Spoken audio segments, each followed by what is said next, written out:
Good evening po, kababayan, ma'am, sir. This is Jam, the Filipino channel, ang inyong pong lingkod. So today is April 26, 2026 at tayo ngayon ay pupunta dyan sa may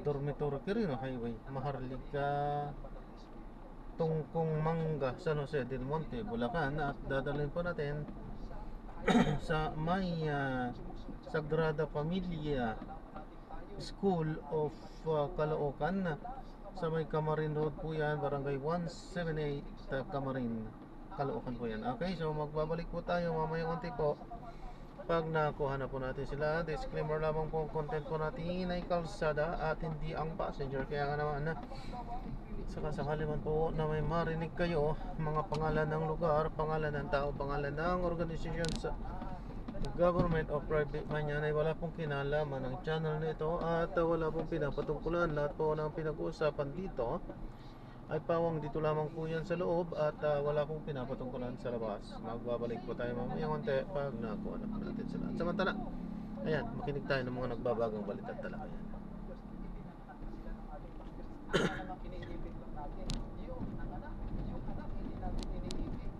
Ito po ay katibayan ng pag-ibig natin sa Diyos sapagkat iniibig natin ang ating kapwa-tao. Sapagkat ang sabi sa katatuan, paano mo sasabihin, iniibig mo? Eh nang nakakita mo na kapatid mo, hindi mo iniibig. Yung Diyos pa kaya na hindi mo nakikita. Kaya ang sabi niya, dito'y ating nakikilala na tayo'y nagsisibig sa mga anak ng Diyos. Pagka tayo'y nagsisibig sa Diyos at tinutupad natin ang kanyang mga utos. Sapagkat ito ang pag-ibig sa Diyos, na ating tuparin ang kanyang mga utos, at ang kanyang mga utos ay hindi mabibigyan.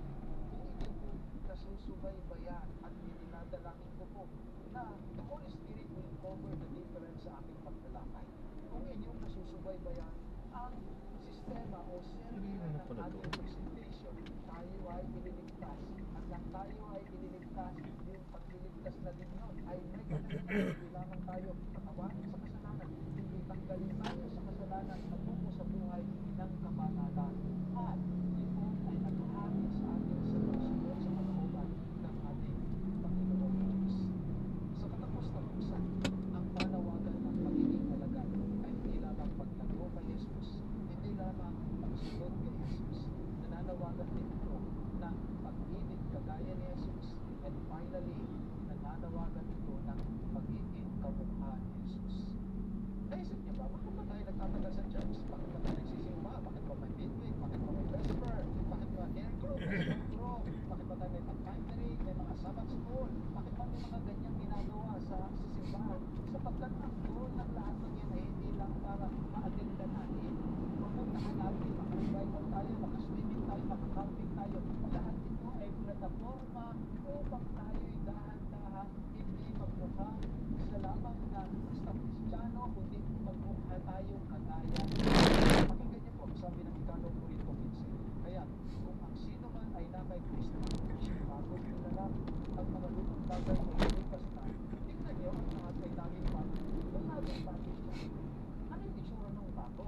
Pakinggan niyo po si Efesio Kapitulo 2, talatang 10. Sapagkat tayo ay kanyang pinakahusay na gawa na nilalang kay Kristo Jesus para sa mabubuting gawa na inihanda ng Diyos ng una pa upang siya nating takaran.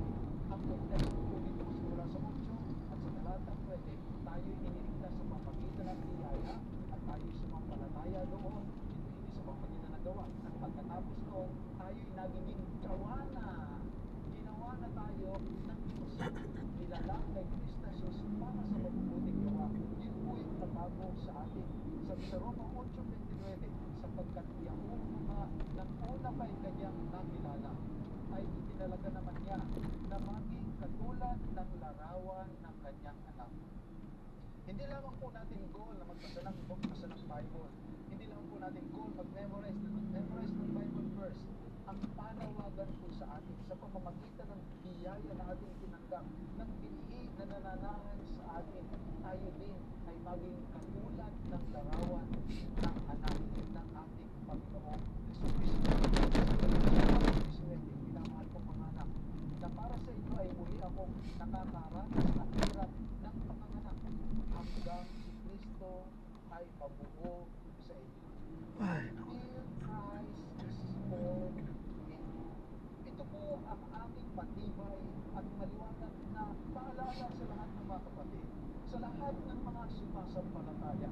Ang layunin po ng pagliligtas sa atin ng Diyos ay hindi upang gawin tayong mga kaanib na mga miyembro na palaging sumasamba sa panahon ng pagsamba. Ang layunin ng Diyos kaya tayo iniligtas ay upang maibalik tayo sa kanyang larawan. So wais ng anak ng Diyos, walang iba kundi ang ating Panginoong Kristo. Ito po ay maliwanag sa Efeso 4:13 hanggang makarating tayo lahat sa pagkakaisa ng pananampalataya sa ganap na pagkakilala sa anak ng Diyos hanggang maging tao may sapat na hanggang sa sukat na ganap na kapuspusan ni Kristo. Sabi sa Ingles, until we reach the full stature of the maturity of our Lord and Savior Jesus Christ. Until we reach that stature. Ano po ang layunin natin? We reach that stature. Dahil alam ko po na sasabihin ninyo na naku, napakahirap naman yan. Eh yung gayahin mo nga lang yung isang mabait na pastor o mabait na elder o mabait na tao, napakahirap na. Eh paano pa lalo na maging kagaya tayo ni Kristo? Ito ba i-effort na natin? Ito ba i-practice natin? Ito ba talaga i-struggle natin? Sabi ng Romans, nalalaman natin na ating dating pagkatao ay kasama niyang ipinako sa krus upang ang katawang makasalanan ay mawala ng isa at upang tayo'y hindi na magpaalipin pa sa kasalanan. Ang mabuting paraan po ayon sa banal na kasulatan upang ang ating datihang pagkatao ay mawala. Ayan, so na-drop na natin sila. Tatagpuan mo. Maraming salamat po sa panonood. Hanggang sa muli po, ingat at God bless. Paalam po muna, pansamantala tayo ay gagawa ng ibang video sa ating susunod na mission. Paalam po muna, pansamantala. This is Jam, the Filipino channel, ang inyong lingkod. Paalam po.